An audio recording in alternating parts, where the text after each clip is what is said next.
అందరికీ వందనాలండి. ఎలా ఉన్నారు? బాగున్నారా?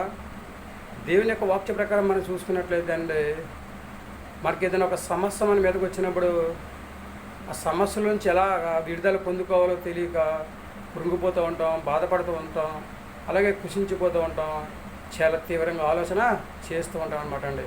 యెషయా గ్రంథంలో చెప్పబడిన ప్రకారము ఎవరైతే దేవుని మీద ఆనుకుంటారో, ఎవరైతే దేవుని మీద ఆధారపడి జీవిస్తూ ఉంటారో వారందరినీ దేవుడు పూర్ణ శాంతికర్తలుగా చేస్తానని చెప్పేసి దేవుడు తన పరిశుద్ధ లేఖనం ద్వారా చదివిస్తున్నాడండి. యోబు గ్రంథంలో చెప్తూ ఉన్నాడండి, కృంగిపోయిన మోకాలను బలపరుస్తానన్నాడు, కృంగిపోయిన చేతులను బలపరుస్తానని చెప్తూ ఉన్నాడండి. ఈ భక్తి నీకు ధైర్యము పుట్టించదా, నీ యథార్థ ప్రవర్తన నీ నీతికి ఆధారం కదని చెప్పేసి దేవుడు చెప్తూ ఉన్నాడు అనమాట అండి. దేవుడు ఇచ్చిన మహావచనాలను బట్టి మనందరం కూడా భక్తిగా ఉండి దేవుని శక్తిని ఆశ్రయిస్తే, విశ్వాసంతో ప్రార్థన చేసుకుంటే, నమ్మకంతో ప్రార్థన చేసుకుంటే, పట్టుదల కలిగి ఓర్పు కలిగి ప్రార్థన చేసుకుంటే, దేవ ఈ సమస్యల నుంచి నేను ఎలాగ విడుదల పొందుకోవాలని చెప్పేసి దేవుని అడిగితే కనుక 100% చక్కటి ఆలోచన ఇచ్చి ఆ సమస్యల నుంచి దేవుడు మనల్ని విడుదల చేస్తూ ఉంటాడు అనమాట అండి. ఎప్పుడైతే సమస్యలో ఉన్నామో ఆ సమస్యలో ఉన్నప్పుడు దేవుడు మన పక్క నుండి మనల్ని ఓదార్స్తూ ఉంటాడు అనమాట అండి.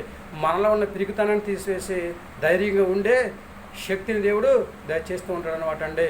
దానియేలు గ్రంథంలో షడ్రక మేషక అబేద్నెగోలకి సమస్య వచ్చిందా రాలేదండి. దేవుడు వాళ్ళు నమ్మకంగా జీవించారు కనుక, విశ్వాసంతో ప్రార్థన చేసుకున్నారు కనుక దేవుడు మన సమస్యల నుంచి దేవుడు విడుదల చేశాడు. విడుదల చేయలేదా? విడుదల చేసినట్లు మనం చూస్తున్నాం. దానియేలు గారికి కూడా ఒక సమస్య అనేది వచ్చిందనమాట అండి. ఆ సమస్య వచ్చినప్పుడు ఆయన విశ్వాసంతో ప్రార్థన చేసుకున్నాడు కనుక ఆయన కూడా దేవుడు సమస్యల నుంచి విడుదల చేసినట్లుగా మనం చూస్తూ ఉన్నాం అనమాట అండి. అలాగే యోబు గారికి కూడా సమస్య వచ్చింది.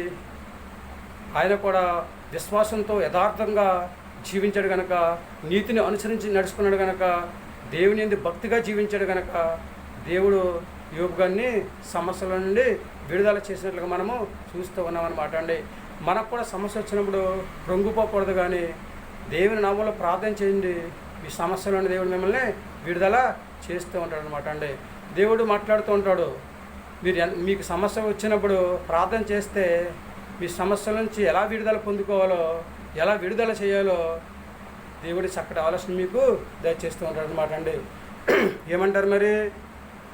అయ్యా సమస్య వచ్చినప్పుడు మేము కృంగిపోమండి, బాధపడమండి, వేదన పడమండి, 2 కాళ్ళు మోకాల మీద ఉండి 2 చేతుల పైకెత్తి విశ్వాసంతో దేవుని ప్రార్థన చేసి, దేవా సమస్యల నుంచి ఎలా విడుదల పొందుకోవాలో దయచేయని చెప్పేసి చక్కగా దేవుని అడిగి ధైర్యంగా ఉండి సమస్యను ఎదుర్కొని జయించి జయ జీవితాన్ని జీవించే యోగ్యతను కలిగి ఉండాలండి.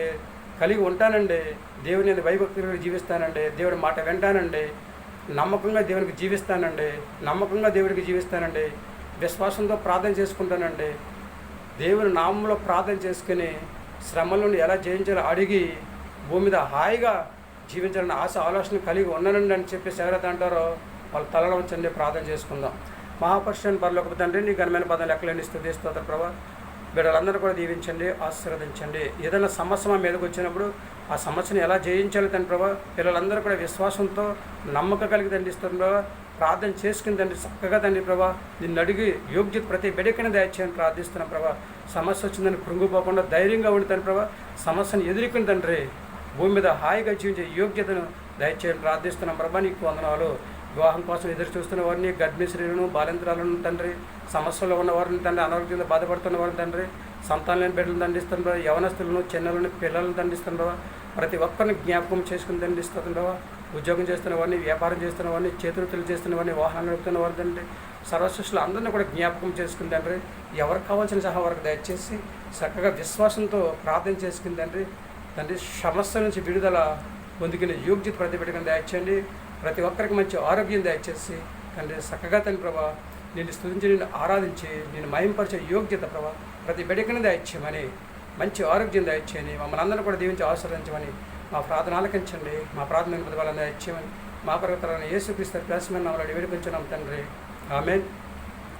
అందరికీ వందనాలండి. త్రియేక దేవుని ఆశీర్వాదం మీకు తోడుగా ఉండేది కాక, దేవుడు దీవించి ఆశీర్వదించను గాక. దేవుడు ఇచ్చిన మహావచనాలను బట్టి యవనస్తులు మీకు ఏదైనా సమస్య వచ్చినప్పుడు దేవుడు నాకు తోడుగా ఉన్నాడని చెప్పేసి మర్చిపోవద్దు. విశ్వాసంతో ప్రార్థన చేసుకోండి. ఏ సమస్య అయితే వచ్చిందో ఆ సమస్య నుంచి దేవుడు మీరు విడుదల దయచేసి చక్కగా ఆనందంగా ఉండే యోగ్యతను మీకు దయచేస్తూ ఉంటాడు అనమాట అండి. యవనస్తులారా మీరు అవున పిరిగితనాన్ని తీసేయండి, భక్తిగా ఉండండి, దేవుని శక్తిని ఆశ్రయించండి, చక్కగా ప్రార్థన చేసుకోండి, దేవుడిచ్చే ఆశీర్వాదాన్ని పొందుకుని హ్యాపీగా జీవించే యోగ్యతను సంపాదించుకోండి.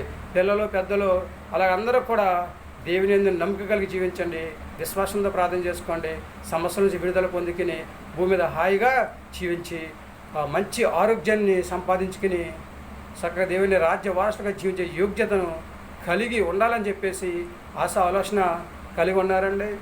మీ ఆలోచన మీదేనండి. 100% కూడా దేవుడి మాట విందాం, ఆయన మాట ప్రకారం నడుచుకుందాం, దేవుడిచ్చే ఆశీర్వాదాన్ని పొందుకుందాం.